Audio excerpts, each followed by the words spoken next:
Syederalun bakal calon gubernur Aceh periode 2017-2022 Zaini Abdullah Minggu mendeklarasikan Nasaruddin sebagai pasangannya. Seperti halnya Zaini Abdullah yang kini masih menjabat sebagai gubernur Aceh, Nasaruddin juga merupakan pejabat daerah yakni Bupati Aceh Tengah. Deklarasi dilangsungkan di lahan kosong bekas bangunan Hotel Aceh. Zaini maupun Nasaruddin serta tim pemenangan calon berjulukan Azan ini mengenakan kostum serba putih. Zaini menyebut Nasaruddin adalah orang yang tepat baginya untuk memimpin Aceh periode mendatang.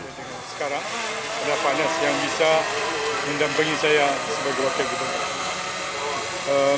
Itu menurut catatan sejarah bahwa Panas telah berhasil baik dalam menjalankan roda pemerintahan semenjak 2 kali di Aceh Tengah berhasil dengan baik sebagai Bupati Aceh Tengah. Dan sosok Panas juga ini seorang yang kalem, tidak banyak bicara. Terkait deklarasi resmi pencalonan keduanya sebagai bakal calon gubernur dan wakil gubernur Aceh Pilkada 2017, tim Azan belum mau mempublikasikannya. Dari Banda Aceh, Reza Munawir, Serambi On TV.